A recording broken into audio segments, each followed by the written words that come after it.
사람들은 누구나 신의 존재를 믿고 그 신을 의지하려고 하는 마음을 가지고 있습니다. 물론 여러분들 주변에 나는 나만 믿어, 난 신은 안 믿어 라고 이야기할지 모르겠지만 자신의 힘으로 할 수 없는 상황이 닥치게 되면은 어쩔 수 없이 나를 도울 누군가, 어떠한 나보다 더 높은 능력을 가진 어떠한 존재에 대한 의지를 하고 싶은 마음들이 생길 수밖에 없습니다. 왜냐하면 사람은 완벽하지 않기 때문에 늘 한계에 부딪히게 되죠. 예를 들면 갑자기 지진이 나서 굉장히 위험한 상황에 처했다고 생각해 보십시오. 내 스스로는 그 지진의 위험 속에서 빠져나올 수 없는 상황에서 신을 믿지 않는다고 하더라도 그때만큼은 이 세상에 신이 있다면 제발 나를 도와주세요라고 외칠 수밖에 없을 겁니다. 또한 현대의학으로 고칠 수 없는 질병으로 고생하는 사람이 있다면 이 질병을 고칠 수 있는 그러한 초월적 존재에 대한 그러한 간절한 마음을 가지고 부처님도 부를 거고 예수님, 하나님, 공자님, 맹자님 아마 알고 있는 신들은 다 부르짖으면서 그렇게 의지하게 될 것입니다. 어쩌면 인간이 신을 찾는 것은 굉장히 자연스러운 일일 겁니다. 그러한 과정들을 통해 누군가는 하나님을 만나게 되기 때문이죠. 사람들은 옛날부터 신성한 것들을 신으로 모셔왔습니다. 매일마다 규칙적으로 뜨고 지는 해, 어두움 속에서도 불을 밝히는 달, 또한 아주 특이하게 생긴 뭔가 거창하게 생긴 돌, 혹은 그 마을에 몇백 년 되어서 정말로 그 마을을 지키고 있었던 그 거대한 거목의 그 나무, 그러한 것들을 사람들은 신성하게 여기고 그 안에 신성이 깃들었다 생각해서 그것에 절을 하기도 하고 기도를 드리기도 하며 그것을 섬기는 많은 사람들이 있는 것이죠. 우리의 조상들로부터 과거 때부터 사람들은 그렇게 신을 섬겨왔습니다. 바울도 전도하러 아덴이라고 하는 지역에 가니까 그 가운데 우상이 가득한 것을 보고 마음에 분노가 일어나게 됩니다. 우리 한번 사도행전 17장 16절 말씀 같이 읽어보겠습니다. 바울은 아테네에서 신라와 티모데로 있는 동안 온 도시가 우상들로 가득 찬 것을 보고 대단히 화가 났습니다. 아멘. 아덴이라고 하는 말은 우리 역사적으로 보면 아테네라고 하는 지역입니다. 그리스 아테네는 세계 역사 속에서 빠지지 않는 그러한 지역이에요. 그리스 로마 신화, 그러니까 그리스의 그 신화의 이야기가 이 아테네를 중심으로 발전하게 되는데 얼마나 많은 이 신화 속에 신들이 있습니까? 그것처럼 이 도시는 모든 것이 우상들로 가득 찬 도시였습니다. 그냥 그것을 모르고 가면 이야, 예술작품 정말 정교하게 잘 만들었다. 어떻게 사람의 손으로 저런 걸 만들었지? 감탄하겠지만 그것이 무엇인지를 알고 보는 이 바울의 마음에는 온통 그것이 모두 사람들이 섬기는 우상들을 조각하고 예술작품으로 만들어 놓고 그들이 만든 건축물은 그 신들을 섬기기 위한 신전으로 사용되고 있는 모두 그런 우상들과 관련된 것들이 그의 눈에는 보였다라는 것이죠. 그러면서 그의 마음에 화가 났다라고 이야기를 하고 있습니다. 고린도전서 1장 21절을 보면 세상이 자기의 지혜를 통해서는 하나님을 알지 못하게 하신 것이 하나님의 지혜입니다. 그래서 하나님께서는 우리가 전하는 어리석어 보이는 말씀 선포로 믿는 사람들을 구원하기를 기뻐하셨습니다. 아멘. 사람들 스스로는 하나님을 알 수 없게 한 것이 하나님의 지혜라고 말하죠. 왜 그럴까요? 바로 이 아덴처럼 하나님이라고 생각하고 우상을 섬기기 때문에 그렇습니다. 사람들은 내가 하나님을 찾았다, 내가 진정한 이 세상을 창조한 하나님을 찾았다 생각하며 조각을 하고 형상을 만들고 그렇게 그 신을 섬기지만 인간의 지혜로는 하나님을 찾을 수 없기 때문에 그것은 잘못된 신을 섬기는 것이죠. 그래서 그것이 하나님의 지혜라는 것이죠. 우리가 복음을 전해야만 그 예수님이 누군지, 하나님이 누군지, 우리는 어떠한 존재인지, 세상을 어떻게 만들어졌는지 그 모든 것이 다 알려질 수 있는 겁니다. 그러니 복음을 듣지 않고 하나님을 찾았다? 그것은 거짓이죠. 그것은 하나님을 찾은 것이 아니라 하나님을 잘못 찾은 것이죠. 복음을 듣지 않고 하나님을 어떻게 찾습니까? 물론 옛날 복음이 있기 전에는 그냥 더듬어서 하나님이란 분이 있겠지, 이런 분이 있을 거야, 이러한 생각으로 살아가는 사람들도 있었을 겁니다. 하지만 이제 예수 그리스도를 통해 우리에게 비밀이었던 복음의 그 비밀을 알려주셨고, 이제는 우리가 그 복음을 전함으로 하나님이 누구신지 우리는 그 복음을 전할 수 있게 되었다는 거죠. 그것이 바로 하나님의 은혜이고 하나님의 지혜인 것입니다. 바울의 선교는 늘 한 가지 원칙을 가지고 있습니다. 다 알고 있다시피 먼저 회당을 가죠. 회당에 가서 유대인에게 먼저 복음을 전합니다. 그리고 이방인에게 이어서 복음을 전합니다. 그것은 하나님께서 유대인들에게 먼저 복음을 주셨고 이방인들에게 그 다음 복음을 주셨기 때문에 하나님의 그러한 방법에 따라서 유대인을 찾아 회당에 가서 유대인에게 복음을 전하고 이방인에게 또 복음을 전하는 것을 보게 됩니다. 그런데 그 이유만은 또 아닙니다. 하나님의 말씀을 조금이라도 알고 있어야 구약에서 말하는 메시아를 말할 수 있고, 그 메시아가 바로 예수 그리스도라는 것을 조금 더 쉽게 말할 수 있기 때문에 늘 유대인들이 모인 회당을 갑니다. 회당을 가면 유대인들도 있지만 이 유대교에 관심을 가진 이방인들도 있었습니다. 그래서 구약에서 선지자들이 말했던 이런 내용, 여러 가지 메시아에 대한 이런 내용들이 결국은 예수 그리스도를 통해서 성취되어졌고, 이제는 그 예수 그리스도를 통해서 복음을 듣고 구원받을 수 있음을 이 바울이 전하고 있는 것입니다. 그리고 그 이야기를 들은 사람들은 어떤 사람들은 조롱하고, 어떻게 해서 죽은 사람이 부활을 하겠느냐 조롱하기도 하고, 누군가는 그 말씀에 호기심을 갖고 궁금증을 갖고 말씀을 통해서 주님의 제자로 세워지기도 합니다. 우리가 복음을 전한다고 모두 믿는 것은 아닙니다. 물론 하나님께서 함께 하시며 그 사람이 믿음을 갖고 하나님을 믿을 수 있지만, 하나님이 역사하려고 해도 그 사람의 마음이 완악하여 복음을 듣지 않고 받지 않으면 그 사람은 하나님의 자녀가 될 수가 없습니다. 물론 바울과 같이 강권적으로 하나님의 자녀로 삼는 사람들도 있지만 모든 사람들이 그런 것은 아닙니다. 성경은 영생을 주시기로 작정된 자가 있음을 우리에게 전하고 있죠. 바울과 같이 하나님이 구원하시기로 작정된 자들도 있고, 그 외에 마음의 복음을 들을 준비를 한 그런 사람들도 있다라는 겁니다. 그 사람을 어떻게 확인합니까? 그냥 보면 우리가 알 수 있을까요? 복음을 전해봐야 아는 것이죠. 이 사람이든 저 사람이든 복음을 전해서 그것을 받으면 주님의 자녀가 되는 것이고, 그것을 받지 않으면 그 사람은 다음 기회로 넘겨야 되는 겁니다. 나중에 다른 사람을 통해서도 복음을 받을 수 있기 때문에 그냥 그 사람은 다음 또 복음을 전할 기회를 찾는 것입니다.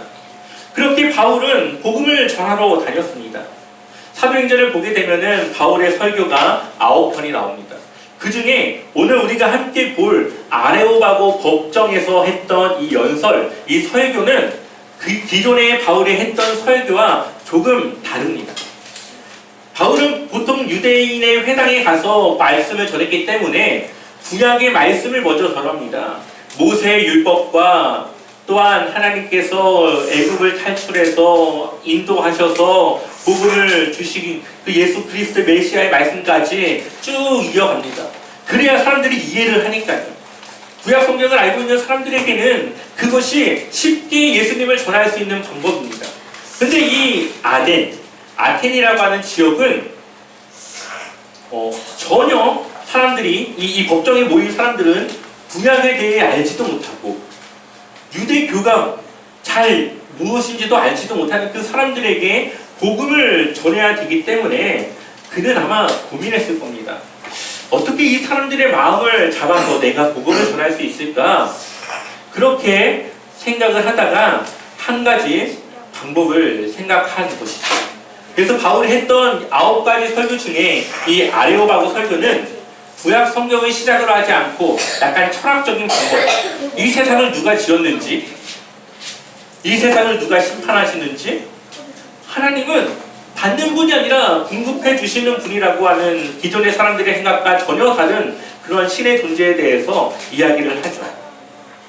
우리 한번 사도행전 17장 18절 말씀을 같이 읽어보겠습니다. 함께 읽겠습니다.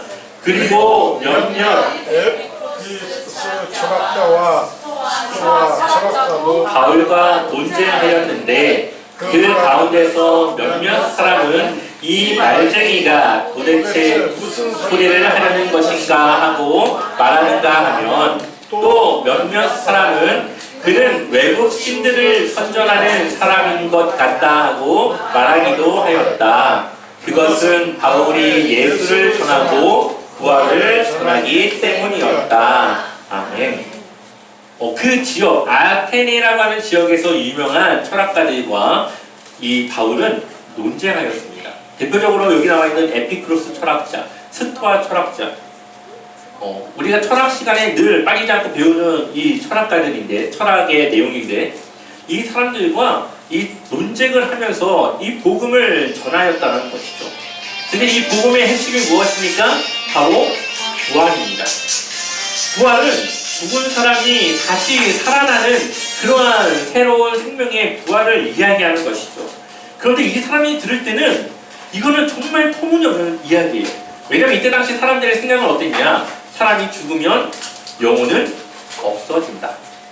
영혼의 부활이 아니라 영혼 멸절선, 영혼은 없어진다. 혹은 어떤 사람들은 사람의 이 구성이 영, 혼, 육이 아니라 혼과 육, 생명과 이 육체만 있다라고 생각했습니다. 영이라고 하는 존재가 없다라고 생각했기 때문에 당연히 부활도 없다라고 생각을 했던 것이죠. 그런 사람들에게 부활을 전하니 바울을 어떻게 보겠습니까? 이상하게 보겠죠. 그래서 어떤 사람은 말쟁이라고 이야기하고, 또 어떤 사람은 야, 외국에 무슨 신 종교가 있는데 그거 전하는 사람인가 봐, 그렇게 이야기를 하며 같이 이제 걸어가면서 아레오바고 법정으로 걸어가면서 지속적으로 이야기를 하게 됩니다. 19절 한번 같이 읽어볼까요? 함께 읽어보겠습니다. 그들은 바울을 붙들어 아레오바고 법정으로 데리고 가서 당신이 말하는 새로운 교훈이 무엇인지 우리가 알 수 있겠소. 아멘. 그러니까 이 아레오바고 법정이라고 하는 것은 어떤 곳이냐? 두 가지를 하는 사법기관이었습니다. 하나는 종교적인 문제를 다루는 사법기관, 또 하나는 도덕적인 문제를 다루는 그러한 곳이었습니다. 이곳을 구성하고 있는 사람들은 당시 귀족 원로들로 굉장히 이 고위층의 이 사람들이 모여있는 그러한 법정이었던 것이죠. 그래서 이곳에서 인증을 해주면 사람들은 저건 신뢰할 수 있는 거구나, 이거를 이제 판단할 수 있고 하는 그러한 것이었습니다. 그렇다고 해서 바울이 종교적인 문제가 있어서 재판을 받으러 간 것이 아니라 한번 너가 생각하는 것을 이 법정에서 연설을 좀 해봐. 그래서 그것이 어떤지 한번 우리가 평가하고 싶어. 약간 이런 지금 것입니다. 그러니 바울은 이 많은 사람들에게 이 아레오바고 법정이라고 하는 아주 유명한 연설을 하는 그런 장소에 수많은 사람들이 모여있는 곳에서 설교를 할 수 있는 지금 기회를 받게 된 것이죠. 그리고 아레오바고 법정에서 바울은 어떻게 내가 이것을 전할까 고민하다가 그가 눈여겨보았던 것을 통해서 복음을 전하게 됩니다. 그것이 무엇입니까? 알지 못하는 신, 그것을 통해서 전하는 것이죠. 우리 한번 사도행전 17장 22절과 23절 읽어보겠습니다. 바울이 아레오바고 법정 가운데 서서 이렇게 말하였다. 아테네 시민 여러분, 내가 보기에 여러분은 모든 면에서 종교심이 많습니다. 내가 다니면서 여러분이 예배하는 대상들을 살펴보는 가운데 알지 못하는 신에게 하고 세금 세간도 보았습니다. 그러므로 나는 여러분이 알지 못하고 예배하는 그 재산을 여러분에게 알려드리겠습니다. 아멘. 바울이 처음에 시민 여러분, 내가 보기에 여러분은 모든 면에서 종교심이 많습니다 라고 시작을 하죠. 이것이 그냥 볼 때는 칭찬같이 들립니다. 여러분들 종교심이 참 대단하시네요. 이렇게 칭찬하는 것 같지만 이때 당시 아레오바고 법정에서 연설을 하는 첫 번째 규칙이 칭찬을 하면 안 된다라는 것이 있었습니다. 사람들에게 그 사람들을 칭찬을 해서 내가 그 사람들의 환심을 사서 감정적으로 그 사람들을 움직여서는 안 되는 것이죠. 그러한 규칙이 있었는데 그런 걸로 봤을 때 이 첫 번째 하는 이 말은 여러분 종교심이 많아 보이는데 조금 제가 볼 때는 너무 미심적이고 맹신하고 있습니다. 이렇게 지금 말하고 있는 거예요. 그러면서 알지 못하는 신이라고 하는 말을 이제 이야기를 하죠. 여러분들은 이 신이 누군지도 모르면서 이 신을 속이고 있네요. 이것은 맹신입니다. 이것은 잘못된 종교심입니다. 이거를 지금 바울은 처음부터 시작하고 나아가는 겁니다. 그러면서 제가 여러분들에게 이 알지 못하는 신이 누군지를 알려드릴게요. 여기서는 우리가 신이라고 하는 말을 하고 있지만 사실 바울은 알지 못하는 하나님에 대해 제가 알려드릴게요 라고 이야기를 한 거예요. 여기서 신이라고 하는 말을 갓이라고 하는 말을 쓰는데 이 비문, 쓰여져 있는 이 비문에는 정관사가 들어가지 않는다고 합니다. 정관사라고 하는 것은 딱 그 사람을 지칭하는 그 단어예요. 그래서 하나님만 그 정관사를 씁니다. 갓 앞에. 그러면은 딱 그 정관사를 붙은 갓이 들어가면 딱 하나님을 지칭하는 거예요. 그리고 그 외의 신은 다 그냥 갓이에요. 갓 신은. 근데 이 비문에는 정관사가 들어가지 못하기 때문에 사람들은 그냥 모든 신들 중에 신으로 생각하고 하지만 바울은 그걸 이용해서 하나님에 대해서 제가 알려드리겠습니다. 여러분들이 알지 못하고 숨기고 있던 그 하나님이 누구신지 제가 알려드릴게요. 이걸 하나의 소재로, 설교의 처음 도입의 소재로 사용해서 사람들의 호기심을 채워주는 그러한 방법을 통해 설교를 하고 있다는 것이죠. 이것이 바울의 기존의 설교와는 다른 부분인 겁니다. 바울은 생각이 굉장히 유연했고 무조건 하나님의 말씀, 구약의 성경을 통해서만 설교한 것이 아니라 어쨌든 복음은 예수 그리스도의 죽음과 부활이기 때문에 그것을 전하기 위한 여러 가지 방법들을 사용했던 것을 보게 됩니다. 그리고 그가 하나님에 대해서 무엇이라고 전합니까? 우리 24절 같이 읽어보겠습니다. 우주와 그 안에 있는 모든 것을 창조하신 하나님께서는 하늘과 땅의 주님이시므로 사람의 손으로 지은 신전에 거하지 않으십니다. 아멘. 창조주가 누구라고 말합니까? 하나님이라고 말하죠. 여러분, 하나님은 창조주십니다. 하늘과 땅의 주인이시고 우리가 살고 있는 이 모든 것을 하나님이 창조하셨습니다. 사람은 누구나 이 세상이 어떻게 생겼는지 궁금해합니다. 이때 당시 사람들도 궁금해하지 않았을까요? 철학가들이 생각하는 것은 인간은 뭐지? 인간의 근본은 뭐지? 나는 존재하는 건가?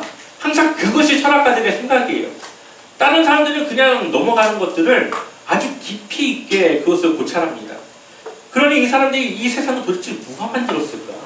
어떻게 우리는 이렇게 숨을 쉬고 살아갈까? 여러 가지가 이 사람들에게는 궁금증일 텐데 그것에 대해서 하나님이라고 이야기를 하죠. 이 세상을 만드신 하나님이 어떻게 여러분들이 만든 이 신전 안에 거할 수 있습니까? 하나님은 그런 분이 아닙니다. 하나님은 사람이 손으로 지은 이 신전에 거하는 그러한 분이 아닙니다. 그것을 전하고 있습니다. 그러면서 바울은 또다시 말합니다. 25절 함께 읽어보겠습니다. 또 하나님께서는 무슨 부족한 것이라도 있어서 사람의 손으로 섬기를 받으시는 것이 아닙니다. 그분은 모든 사람에게 생명과 호흡과 모든 것을 주시는 분이십니다. 아멘. 하나님은 인간에게 받으시는 분이 아니라 오히려 인간에게 모든 것을 공급하는 분으로 소개하고 있습니다. 사람들이 신을 섬기는 방법은 예전이나 지금이나 신은 내가 바친 만큼 돌아올 거야.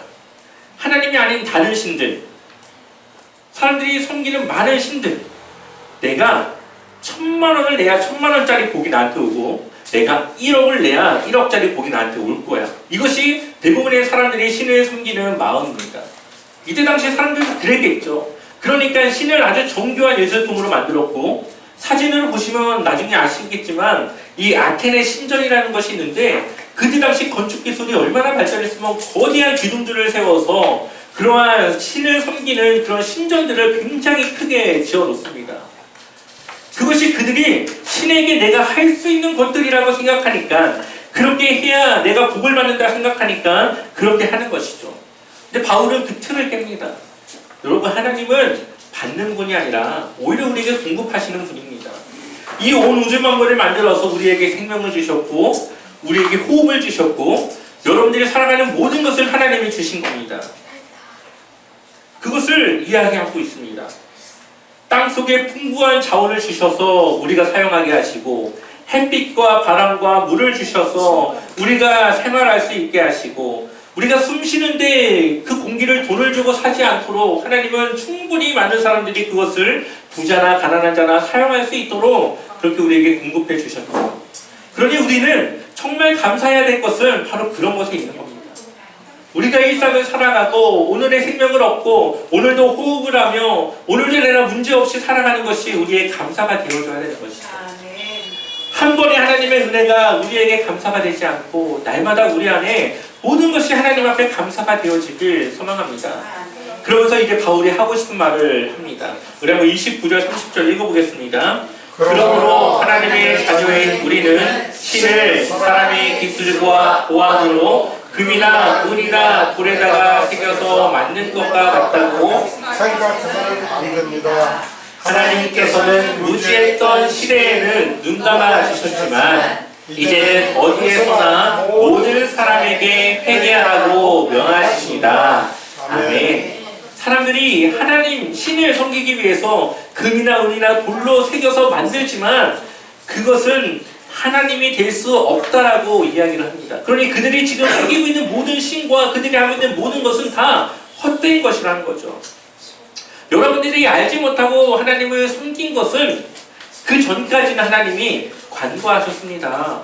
하나님이 눈을 감고 그냥 못 본 척 했습니다. 그냥 인내하고 참으셨습니다.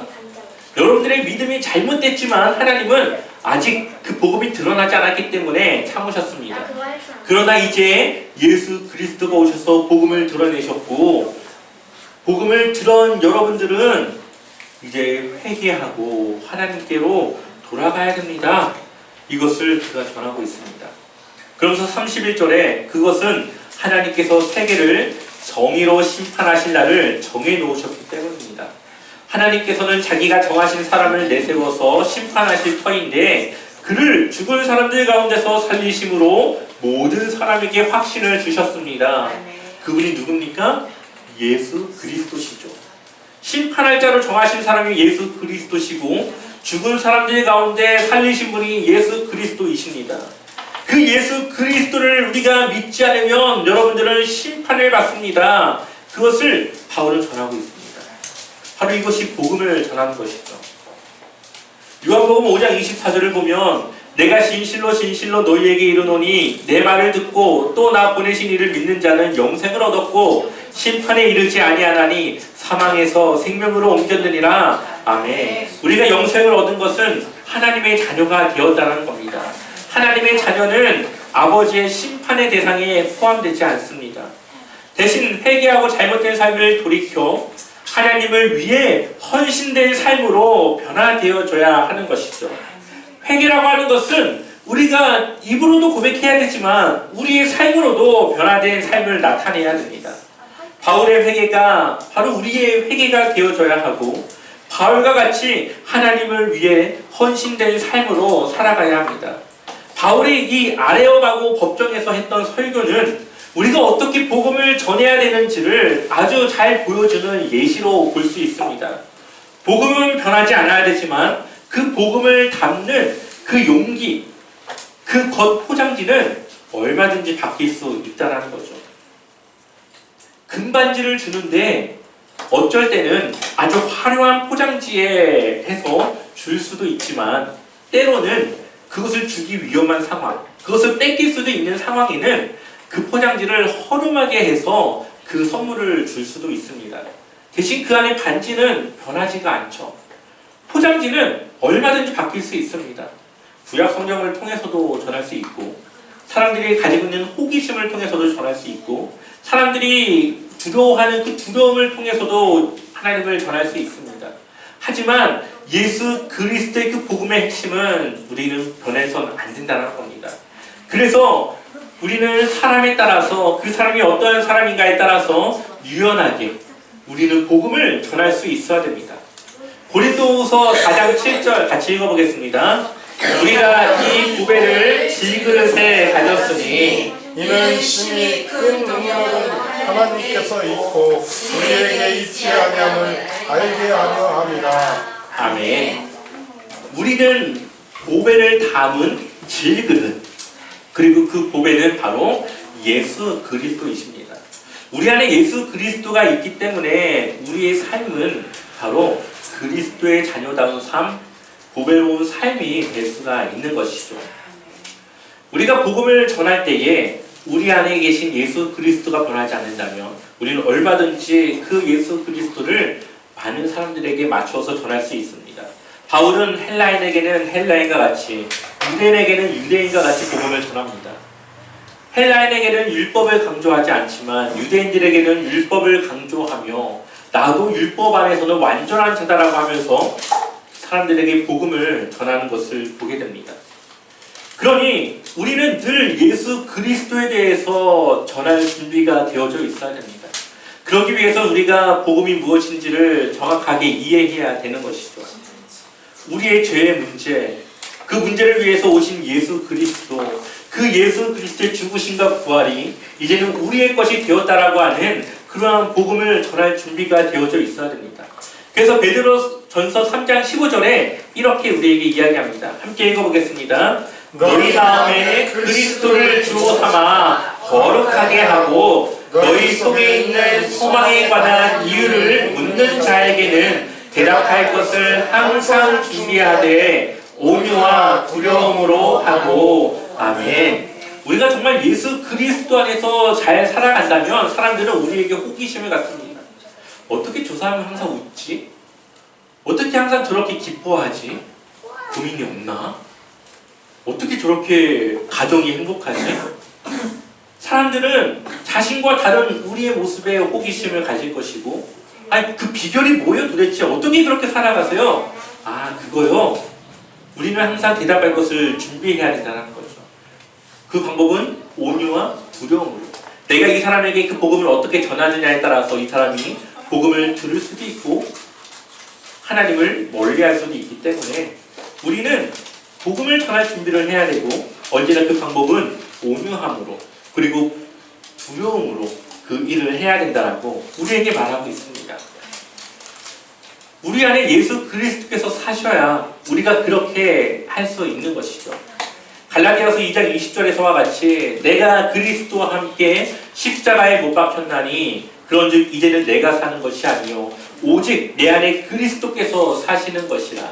이제 내가 육체 가운데 사는 것은 나를 사랑하사 나를 위하여 자기 자신을 버리신 하나님의 아들을 믿는 믿음 안에서 사는 것이라. 아멘. 우리가 예수 그리스도를 믿는 순간 예수 그리스도의 그 십자가 위에서 우리는 죽습니다.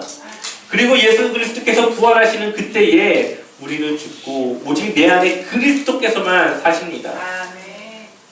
그러니 우리의 자아는 내려놓고 오직 예수 그리스도를 위한 삶으로, 그러한 마음으로 우리는 살아가야 되는 것이죠. 이것이 진정한 회개이고 회심입니다. 나는 죽고 오직 내 안에 그리스도께서 사시는 것, 오직 내가 육체 가운데 사는 것이 아니라 나를 사랑하사 나를 위하여 자기 자신을 버리신 예수 그리스도 안에서 내가 사는 삶, 그것이 바로 진짜 예수 그리스도를 믿는 삶인 것이죠.